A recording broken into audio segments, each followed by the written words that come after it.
जय हिंद साथियों, मनोज अकेडमी में आपका स्वागत है।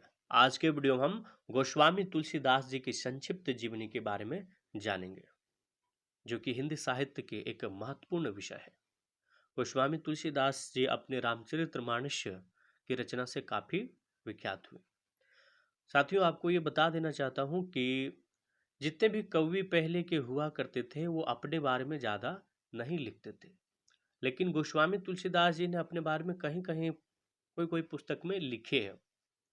लेकिन फिर भी विद्वानों का अपना अलग अलग महत्व है।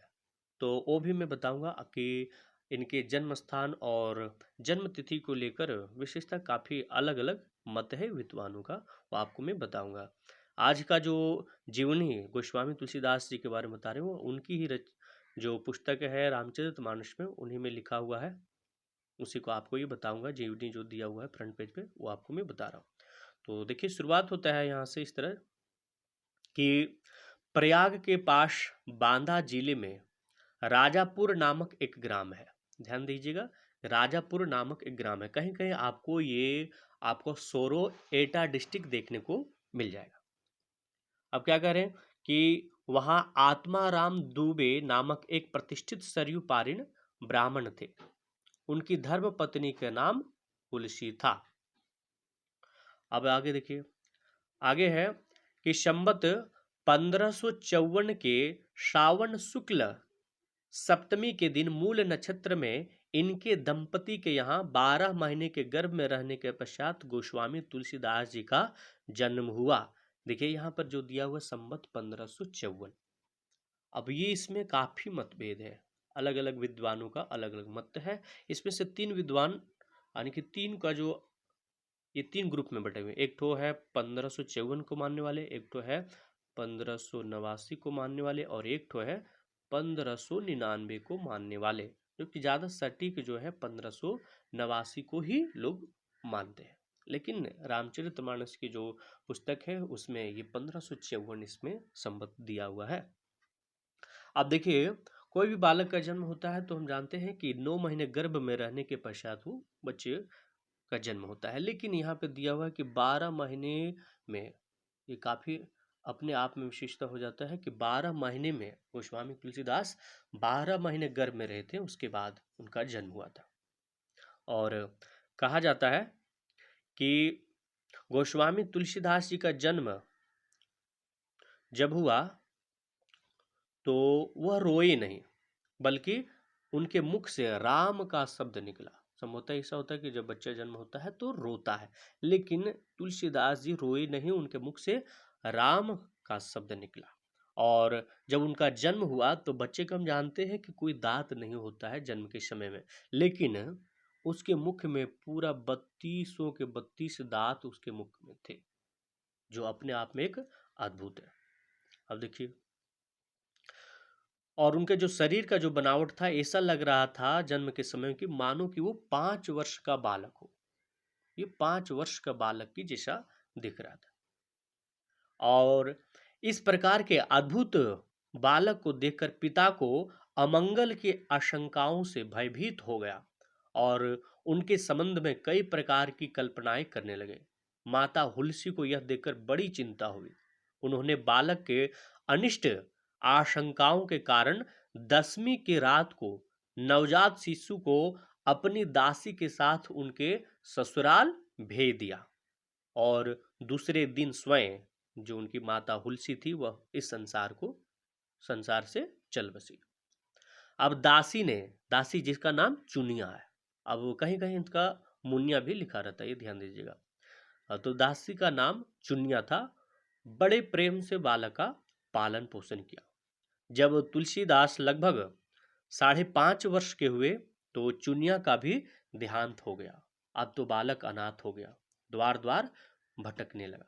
लेकिन कहा जाता है कि इस समय जगत जननी मां पार्वती उस होनहार बालक पर दया आई और ब्राह्मणी का वेश धारण करके प्रतिदिन उसके पास जाती और उसे अपने हाथों से भोजन कराते थे। अब धीरे धीरे कुछ दिनों बाद गुरु नरहरि जी की कृपा हुई उन पे, और उन्होंने उनका नाम राम बोला रखा। राम बोला क्यों रखा? क्योंकि जन्म जब हुआ था तो सबसे पहले उनके मुख से राम हुआ था, तो राम बोला इसका नाम रख दिया। अब वो अयोध्या ले गए और वहां पर फिर जाकर उन्होंने अपने जो भी वैष्णव संस्कार होते हैं वहां पर करवाए और राम मंत्र की दीक्षा दी गई और अयोध्या में रहकर उन्होंने विद्या अध्ययन करने लगा। बालक राम बोला कि बुद्धि बड़ी प्रखर थी, एक बार गुरु मुख से जो सुन लेते थे उन्हें वह कंठस्थ हो जाता था। कुछ दिन बाद वे काशी चले आए। काशी में शेष सनातन जी के पास रहकर तुलसीदास जी ने 15 वर्ष तक वेद वेदांग का अध्ययन किया। अब समय बीतता गया, युवा हुए, तब क्या हुआ, उनकी जो लोक वासना होती है वह जागृत हो उठती है और अपने विद्या गुरु से आज्ञा लेकर वे अपनी जन्मभूमि लौट आते हैं। वहां आकर उन्होंने देखा कि उनका परिवार सब नष्ट हो चुका है। उन्होंने विधि पूर्वक अपने पिता आदि का श्राद्ध किया और वहीं रहकर लोगों को भगवान राम की कथा सुनाने लगे। अब देखिए, संवत 1583 ज्येष्ठ शुक्ल त्रयोदशी गुरुवार को भारद्वाज गोत्र की एक सुंदर कन्या के साथ विवाह हुआ, जिसका संभवतः हम लोग नाम जानते हैं रत्नावली। विवाह हुआ, इसमें भी काफी मतभेद है। बहुत सारे विद्वानों का कहना है कि वो विवाह नहीं किए थे, जीवन पर्यंत सन्यासी रहे थे। लेकिन रामचरितमानस जो पुस्तक है उसकी जीवनी में लिखा हुआ है कि संवत 1583 ज्येष्ठ शुक्ल त्रयोदशी गुरुवार को भारद्वाज गोत्र की एक सुंदर कन्या के साथ उनका विवाह हुआ था और सुखपूर्वक उन अपने नवविवाहिता वधु के साथ रहने लगे। और तुलसीदास जी अपने पत्नी से बहुत प्रेम करते थे। तो एक बार की घटना है कि उनकी पत्नी भाई के साथ अपने मायके चली गई। तुलसीदास जी भी उनके पीछे पीछे वहां पहुंचे, क्योंकि अपनी पत्नी के बिना वो तनिक पल भी नहीं रह सकते थे। तो उनकी जब वहां पहुंचे तुलसीदास, तो उनकी पत्नी ने इस प्रकार उन्हें बहुत धिक्कारा और कहा कि मेरे इस हार्ड मांस के शरीर में जितनी तुम्हारी आसक्ति है उससे आधी भी यदि भगवान में होती तो तुम्हारा बेड़ा पार हो गया होता। अब यह बात तुलसीदास जी को बड़ा घात पहुंचाया। वह एक क्षण भी वहां नहीं रुके और तुरंत वहां से चल दिए। वहां से चलकर तुलसीदास जी प्रयाग आ गए। वहां उन्होंने गृहस्थ वेश का परित्याग कर साधु वेश ग्रहण किया। फिर तीर्थाटन करते हुए काशी पहुंच जाते। अब काशी में तुलसीदास जी राम का कथा करने लगे। अब वहां पर तुलसीदास जी एक वृक्ष में जल दिया करते थे। वहां उन्हें एक दिन प्रेत मिला, जिसने उन्हें हनुमान जी का पता बताया। अब हनुमान जी से मिलकर तुलसीदास जी ने उनसे श्री रघुनाथ जी का दर्शन कराने की प्रार्थना की। हनुमान जी ने कहा कि तुम्हें चित्रकूट में रघुनाथ जी के दर्शन होंगे। इस पर तुलसीदास जी चित्रकूट की ओर चल पड़े। अब चित्रकूट पहुंचकर राम घाट पर उन्होंने अपना आसन जमाया। एक दिन वह प्रदक्षिणा करने निकले थे कि मार्ग में उन्हें श्री राम जी के दर्शन हुए। उन्होंने देखा कि दो बड़े ही सुंदर से राजकुमार घोड़ों पर सवार होकर धनुष बाण लिए जा रहे हैं। तुलसीदास जी ने उन्हें देखकर मुग्ध हो गए, परंतु उन्हें पहचान ना सके। पीछे से हनुमान जी ने आकर उन्हें सारा भेद बताया कि वही तो श्री राम जी थे। अब यह बात सुनकर उन्हें बड़ा पश्चाताप करने लगे तुलसीदास जी। फिर हनुमान जी ने उन्हें सांत्वना दी कि कोई बात नहीं, कल उन्होंने कहा कि प्रातः काल कल फिर दर्शन देंगे। तो संवत 1680 मौनी अमावस्या बुधवार के दिन उनके सामने भगवान श्री राम पुनः प्रकट हुए। लेकिन प्रकट हुए अब उस रूप में नहीं, अब बालक रूप में प्रकट हुए। तुलसीदास जी ने कहा कि बाबा, तुलसीदास जी से वो बालक कहते हैं कि बाबा हमें चंदन दो। अब हनुमान जी ने सोचा इस बार भी कहीं तुलसीदास जी धोखा ना खा जाए, इसलिए उन्होंने तोते का रूप धारण करके यह दोहा कहा है। क्या कहा है कि चित्रकूट के घाट पर भई संतन की भीड़, तुलसीदास चंदन घिसे तिलक देत रघुवीर। तुलसीदास जी उस अद्भुत छवि को निहार कर शरीर के शुद्ध भूल गए। भगवान ने अपने हाथ से चंदन लेकर अपनी तथा तुलसीदास जी के मस्तक पर लगाया, उनको आशीर्वाद दिए और अंतर्ध्यान हो गए। अब तुलसीदास जी वहां से काशी चले आए और वहां प्रहलाद घाट पर एक ब्राह्मण के घर निवास किया। वहां उनके अंदर कवित्व शक्ति का स्फुरन हुआ और वे संस्कृत में पद रचना करने लगे। परंतु दिन में जितना भी पद वो रचते थे, लिखते थे, रात्रि में वह सब विलुप्त हो जाता था, वह लुप्त हो जाता था। यह घटना रोज 7 दिन लगातार घटा। अब 8वें दिन तुलसीदास जी को स्वप्न हुआ। भगवान शंकर उन्हें आदेश दिया कि तुम अपनी भाषा में काव्य रचना करो। तुलसीदास जी की नींद तुरंत उचट गई, जग गए। वो उठकर बैठ गए। उसी समय भगवान शिव और पार्वती उनके सामने प्रकट हुए। तुलसीदास जी ने उन्हें साष्टांग प्रणाम किया। शिव जी ने कहा कि तुम अयोध्या जा कर रहो और अपनी भाषा में काव्य की रचना कर।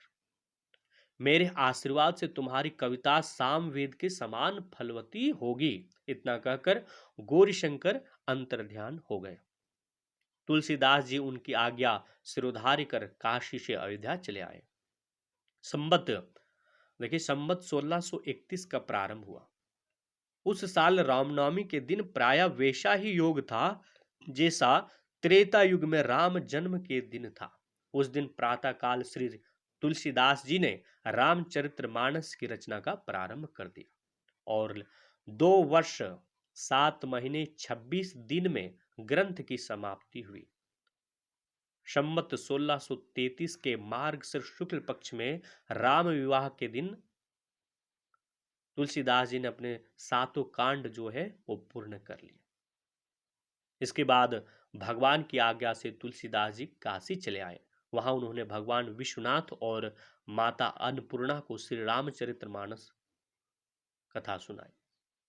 अब रात को पुस्तक श्री विश्वनाथ जी के मंदिर में ही रख दी गई और सवेरे जब पट खोला गया तो उस पर लिखा हुआ पाया गया, सत्यम शिवम सुंदरम, और नीचे भगवान शंकर की सही किए थे, अपना हस्ताक्षर किए थे।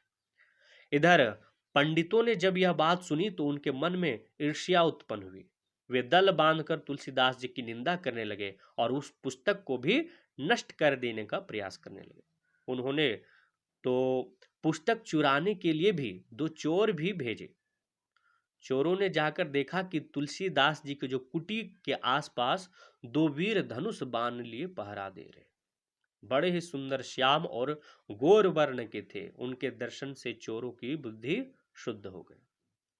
अब पुस्तक की परीक्षा का एक और उपाय सोचा गया कि भगवान विश्वनाथ के सामने सबसे ऊपर वेद, उसके नीचे शास्त्र, शास्त्रों के नीचे पुराण और सबसे नीचे रामचरितमानस रख दिया गया और मंदिर बंद कर दिया गया।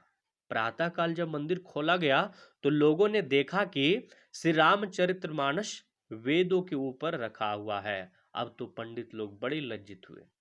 उन्होंने तुलसीदास जी से क्षमा मांगी और भक्ति से उनका चरणोदक किया, उनको प्रणाम किया।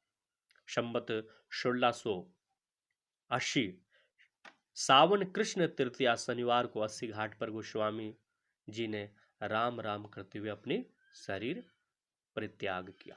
यह जो जीवनी है रामचरितमानस में गोस्वामी तुलसीदास की जीवनी जो लिखा गया उसी से मैंने आपको ये बताया। तुलसीदास जी की रचना की बात करें तो तुलसीदास की जो रचना है रामचरितमानस, वो अवधी भाषा में लिखा हुआ है। कवितावली है, दोहावली, गीतावली, कृष्ण गीतावली, विनय पत्रिका आदि, इससे ही तुलसीदास जी को काफी प्रख्याति मिली। इसके अलावा आप जानते होंगे हनुमान चालीसा हम लोग पढ़ते हैं और हनुमान अष्टकम इत्यादि तुलसीदास जी ने अनेक रचनाएं की हैं, लेकिन सबसे ज़्यादा इनका महत्वपूर्ण है रामचरितमानस, जो कि सभी भारतीय जीवन की एक विशेष महत्व रखता है। तो साथियों, आपको ये वीडियो कैसा लगा आप हमें कमेंट करके अवश्य बताएं और गोस्वामी तुलसीदास जी के बारे में और कुछ अधिमान्य प्रश्न है तो आप हमें कमेंट करके अवश्य बताएं। आपका बहुत बहुत धन्यवाद।